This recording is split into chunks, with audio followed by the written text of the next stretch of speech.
S'il vous plaît, je vous propose de prendre place et nous reprenons cette dernière partie de la journée.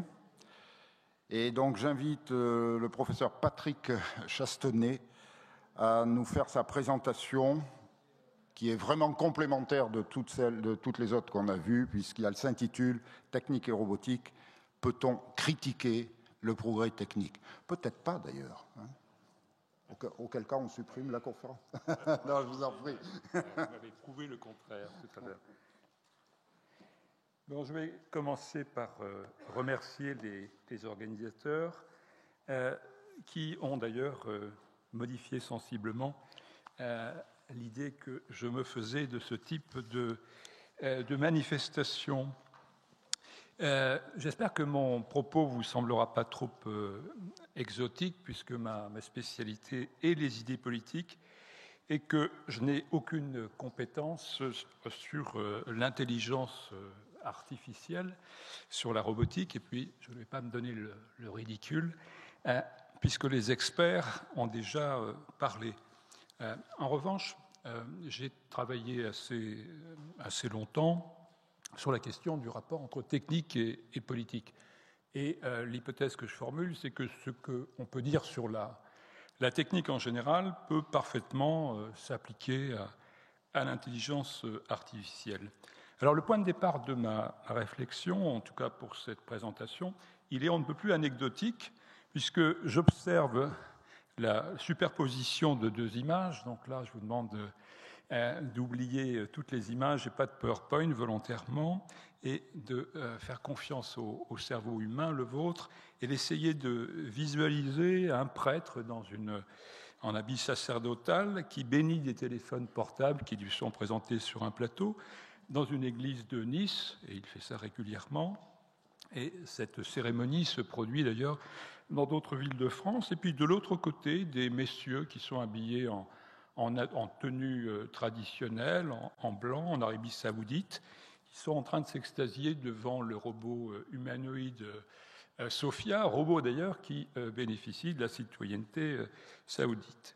Alors moi j'y vois alors bien sûr qu'on pourrait multiplier les exemples, enfin en tout cas j'y vois là finalement le partage d'une même foi, une foi dans le progrès technique, et aussi le symptôme de l'ambivalence foncière de la technique moderne. Ce que je dis concerne la technique moderne, j'y reviendrai, puisque cette technique moderne, elle est à la fois désacralisante et elle est objet de sacré, et c'est ce que je voudrais aussi essayer de montrer.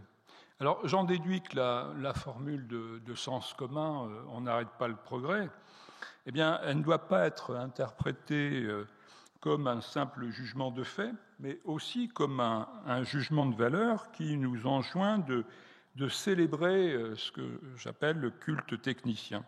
Ça veut dire que, très simplement, toute question, les questions que nous avons à traiter dans nos sociétés justement modernes ou techniciennes, toutes ces questions sont ramenées à un problème technique auquel on doit apporter une solution technique, comme on apporte des solutions en mathématiques. Les avions polluent, eh bien, ils voleront à l'hydrogène. Le climat est déréglé par l'industrie, donc par l'action de l'homme. Eh bien, des ingénieurs climatiques ont la solution. Ils vont combiner des techniques de gestion du rayonnement solaire avec des techniques d'extraction du CO2. Donc, on est, selon moi, toujours dans une fuite en avant permanente sur l'ère de « on finira bien par trouver une solution ». Et c'est toujours le moyen d'échapper par la technique à des questions qui sont des questions éthiques, qui sont des questions qui sont aussi, et pour moi principalement, des questions éthiques et des questions politiques de choix de nos modes de vie. Alors, je formule deux hypothèses. La première hypothèse, c'est que nous vivons dans une société qui est de plus en plus technicisée, dans laquelle d'ailleurs la science se distingue de moins en moins de la technique. Et ces sociétés, elles sont aussi animé par une véritable idéologie, c'est pour ça que cette fois je parle de technicisme, une idéologie techniciste qui va rendre quasiment inaudible ou qui va marginaliser ou qui va dévaloriser tout discours technocritique.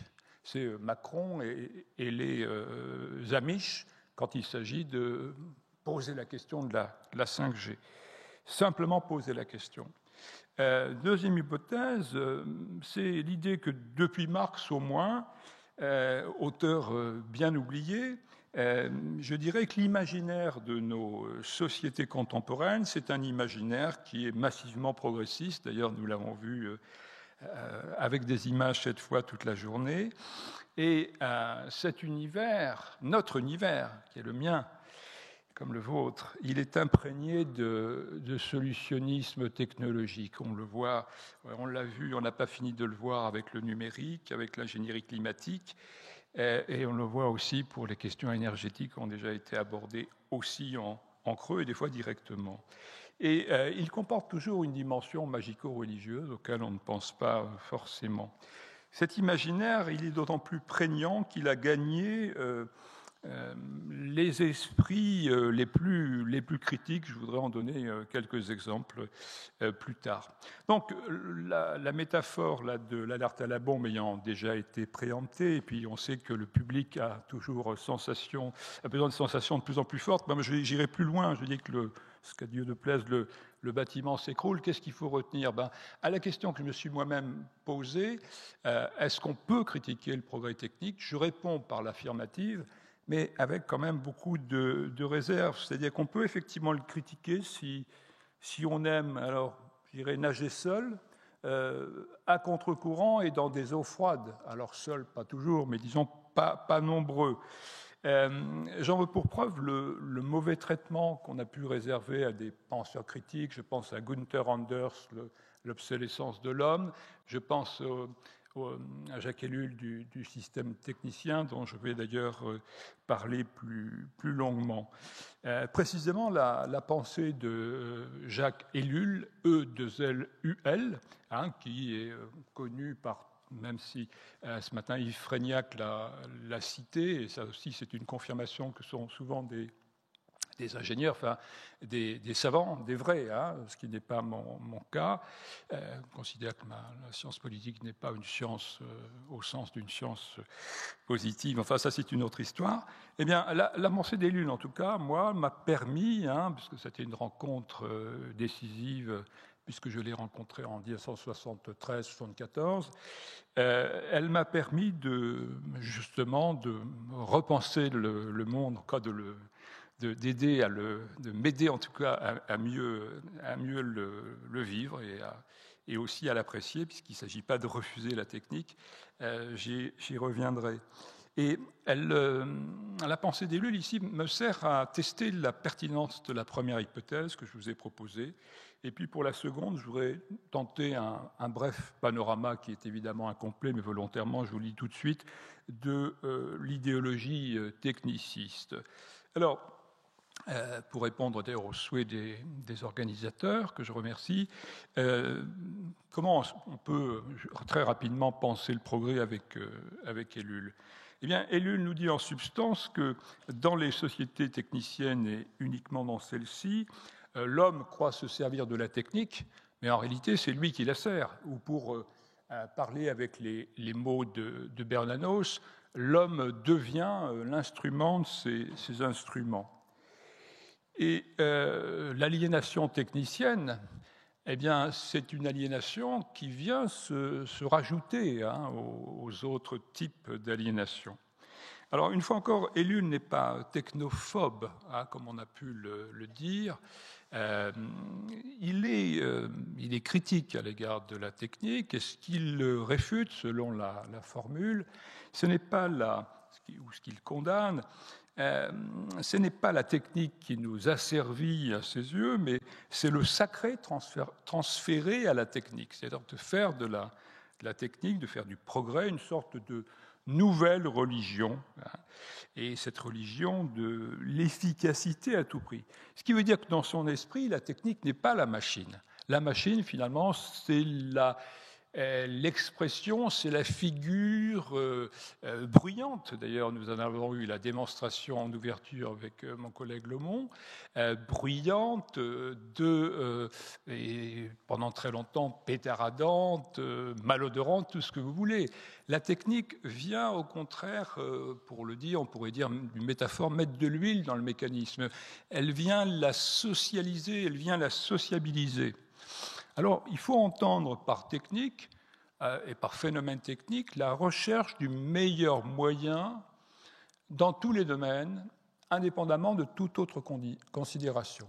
C'est la recherche du moyen le plus efficace. Quand on dit the best way ou le meilleur moyen, ce n'est pas au sens éthique, c'est le moyen le plus efficace. C'est ça qui définit la technique. Et le milieu technique, c'est le milieu dans lequel nous vivons tous. Nous, au XXIe siècle, c'est notre nouveau milieu naturel qui vient se surajouter au premier. C'est notre seconde nature. Et cette seconde nature, alors je l'observe tous les jours, mais comme sans doute vous et moi, peut-être plus, bon, eh bien, elle prend la place. Elle prend la place de l'autre. Et ça veut dire que nous vivons dans une civilisation de moyens. C'est l'Internet, c'est le numérique, enfin vous connaissez ça aussi bien que moi, c'est les GAFAM, c'est les codes barres qui avaient fait leur entrée d'ailleurs un peu tardive en France, et c'était le monde n'est pas une marchandise du temps de José Bové. Et bien maintenant, ces codes barres sous la forme de QR code, nous les promenons avec nous, vous le savez, pour entrer ici. Et il faut montrer patte blanche. Et puis également, accessoirement, la surveillance des populations. Et puis accessoirement, le pistage de toutes nos promenades sur le net, sur les fameuses autoroutes de l'information, comme on nous les vendait il y a déjà si longtemps. Donc c'est cette idée aussi que la technique moderne, elle n'est pas neutre. Elle n'est pas neutre. En dépit de la ritournelle sur les bons et les mauvais usages de la technique. Eh bien, cette ritournelle, elle oublie une chose, c'est le caractère justement systémique de l'organisation technicienne. Vous ne prenez pas un élément en vous disant tiens, je vais prendre que la voiture parce que ça m'intéresse, je ne m'occupe pas de tout le reste, le système qui la fabrique, le système qui la régule, et éventuellement ce que les économistes appellent externes, peu importe. Eh bien, tout ça, ça repose aussi, les externalités négatives, peu importe. Tout ceci, cette vision-là qui est sans cesse rabâchée, elle repose par ailleurs aussi sur la fiction d'un homme qui serait naturellement bon, clairvoyant, et qui est aussi, au passage, pour ajouter, qui serait capable de choisir le milieu qui l'entoure. Ça fait quand même beaucoup de choses. Alors, ce qui est vrai d'ailleurs sur cette idée que la technique serait neutre, oui, si on raisonne d'un point de vue philosophique abstrait, oui, bien évidemment, mais à ce moment-là, on confond la technique et l'outil, et puis on me sort, oui, mais enfin, voyons, un couteau, ça peut servir à découper la tarte, c'est très bien l'usage très pacifique, et puis aussi à planter dans le dos du voisin. Non, c'est pas ça, on ne parle pas de la même chose, là. Deuxième caractéristique aussi, c'est que la technique, elle est autonome, en tout cas pour Ellul. Ça veut dire quoi? Ça veut dire qu'à l'égard de la morale, eh bien, elle est parfaitement autonome dans la mesure où c'est elle-même qui est devenue sa propre base légitimante. Qui, aujourd'hui, pourrait refuser l'efficacité et même le progrès? Qui peut se dire « Ah ben non, moi je suis contre le progrès ». Elle incarne littéralement le souverain bien. D'autant qu'une fois encore, elle se confond avec la science, ce qui vient renforcer sa légitimité. Et puis si des voix dissidentes viennent s'exprimer, je pense alors là précisément à l'intelligence artificielle, à la déclaration de notre ministre Frédérique Vidal il y a 3 semaines lors de la présentation du plan gouvernemental sur l'intelligence artificielle, j'en cite un extrait. Est-ce que nous vivons encore dans une société qui assimile les connaissances nouvelles au progrès? Donc, pas question d'aller poser trop de questions sur cette question, sur la question de l'IA. Bon, le progrès technique aussi, comment est-ce qu'il faut le comprendre? Ce n'est pas simplement la somme des découvertes ou des innovations qui résulteraient des découvertes scientifiques. On peut le définir par quatre caractéristiques. L'automatisme, la progression causale, l'auto-accroissement et puis l'ambivalence. J'en retiens essentiellement deux là. L'automatisme, alors il ne faut pas le comprendre au sens d'une arme automatique. C'est plutôt l'idée d'absorption inexorable de tous les secteurs. Tous les secteurs, d'ailleurs, y compris la mort, l'amour, tout peut devenir à un moment donné absorbé par la question technique. Ça veut dire également aussi que, autre élément de l'automatisme, toute technique nouvelle sera un jour utilisée. C'est donc la loi de Gabor qu'invoquait Ellul. Tout ce qui peut être fait le sera, et qui a d'ailleurs tendance à se transformer en doit être fait. Bon, pourquoi pas donc justement le clonage humain, rien. Peu importe d'ailleurs les dangers sur l'homme, peu importe les dangers sur la nature. Donc c'est dans une logique d'hubris. Il y a véritablement un refus de la quelconque limitation, et simplement on recule plus exactement l'échéance avec des comités d'éthique, mais les choses se font ou finissent par se faire. Et puis, il y a un caractère qui est essentiel, qui est justement l'ambivalence. Donc, c'est absurde d'être contre le progrès technique, et Ellul ne peut pas dire de balivernes pareilles, surtout de la part d'un historien qui a fait office de sociologue, mais simplement pointer cette ambivalence foncière, c'est-à-dire ce mélange d'aspects positifs, mais indissociables des aspects négatifs. C'est ce caractère indissociable. On ne peut pas avoir l'un sans l'autre. Qui peut se résumer, cette ambivalence, en 4 propositions. La première, très simple, c'est que tout progrès technique se paie. Nous le voyons je reviens toujours à la voiture, à l'Internet, aux réseaux sociaux, dont on a déjà abondamment parlé. Vous connaissez tous les avantages et les inconvénients. Et deuxième proposition, le progrès technique soulève des problèmes plus vastes que ceux qu'il résout, et parfois avec des effets irréversibles. C'est le cas pour la biodiversité. Il en sera peut-être ainsi avec la géo-ingénierie. Troisième proposition, les effets néfastes sont inséparables des effets bénéfiques. Et on veut résoudre par la technique des problèmes créés par la technique, mais aussi c'est méconnaître ce qu'on appelle aussi l'effet Larsen, c'est-à-dire qu'il peut y avoir en effet des amplifications, mais il peut y avoir tout simplement des remèdes pires que le mal. Très simplement, les détergents qui ont été utilisés à plusieurs reprises pour des marées noires ont été beaucoup plus préjudiciables à la vie marine et même à la beauté des plages que le pétrole brut. Les dispositifs anti-fumée pour les pluies acides, pour les usines d'Allemagne ont favorisé ces pluies acides. Et puis, pour l'ingénierie climatique de demain, il y a de quoi s'inquiéter quand on écoute leurs supporters. Les quatrièmes propositions, les effets il y a une partie des effets qui restent imprévisibles.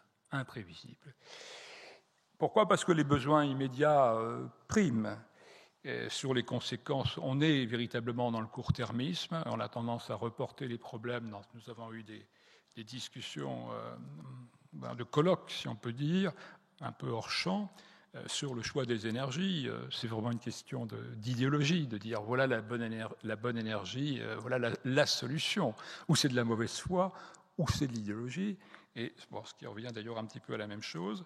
Mais sur la question du nucléaire, bien évidemment, oui, peu d'accidents, c'est vrai, statistiquement, c'est la victoire du nucléaire. Mais quid des déchets ? Donc le problème, c'est le cas de le dire, il est enfoui bien profond. Donc, moi, je posais la question à partir de cette grille de lecture.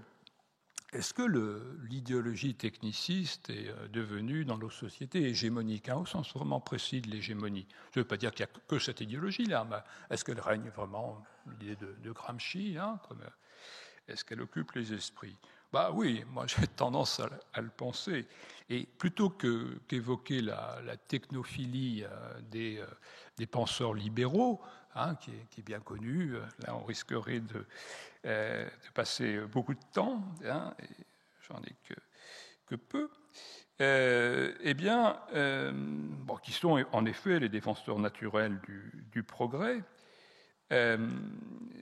Je voudrais montrer que non seulement les théoriciens du socialisme, qui pouvaient être justement les penseurs qui allaient offrir une visée alternative, ils n'ont pas rompu avec la religion du développement technoscientifique, mais ils ont au contraire contribué à son succès. Donc, est-ce que c'est bien une idéologie dominante, ce technoprogressisme? Eh bien, cette idée d'idéologie dominante, au sens d'une idéologie partagée par le plus grand nombre, et que je souhaite combiner avec l'approche du sociologue Raymond Boudon, qui nous dit que l'idéologie, c'est une doctrine reposant sur une argumentation scientifique et dotée d'une adhésion excessive ou non fondée. Voilà ce que j'entends par idéologie. Alors, dans mon panorama, je commencerai justement par Marx et les marxistes. Du côté des marxistes et du marxisme traditionnel, donc le matérialisme historique, à ce point-là, d'accord. Eh bien, ça va être... merci. On le retrouve dans le Parti communiste français, notamment pour son soutien au nucléaire. Mais enfin, globalement, c'est un discours qui considère, qui est technophile, que le progrès technique se développe de façon autonome et s'inscrit naturellement dans le sens d'une histoire qui ne revient jamais en arrière. Et donc le progrès technique se développe assez, je dirais, naturellement et in fine, il conduit, l'amène par le progrès social à la société communiste. Et à ce titre, d'ailleurs, la bourgeoisie est considérée comme révolutionnaire car elle est véhicule de la grande industrie face aux classes réactionnaires qui font tourner en arrière la roue de l'histoire. Donc l'idée, c'est que la technique, elle est aliénante avec le capitalisme et elle est émancipatrice avec le socialisme. Chez Marx lui-même, le point de vue est beaucoup plus ambivalent, puisque Marx note bien que la machine aurait dû d'ailleurs faire gagner du temps à l'ouvrier, et de façon paradoxale, il a travaillé encore plus avec la machine, mais quoi qu'il en soit, il a vu aussi que avec la machine, l'ouvrier devenait une sorte d'appendice de la machine. Donc la mécanisation, il en a vu ses limites, mais malgré tout, pour lui, il n'est ni souhaitable ni réalisable de freiner le développement technique pour revenir au stade artisanal et féodal. Alors c'est vraiment du côté de son gendre qu'on trouve, gendre et d'ailleurs continuateur, illustrateur, défenseur, qu'on trouve l'expression la plus religieuse de la pensée progressiste. Contrairement d'ailleurs à ce qu'on pourrait le laisser croire quand on prend le titre, son droit à la paresse, il s'agit beaucoup plus d'un manifeste machiniste que d'un traité hédoniste. Paul Lafargue commence par une évocation d'un poète antique chantant l'invention du moulin à eau qui allait émanciper les esclaves et ramener l'âge d'or. Et là, il nous dit que les loisirs ne sont jamais venus parce que les prolétaires se sont laissés corrompre par la morale capitaliste, par la passion du travail qui a transformé la machine libératrice en instrument d'asservissement.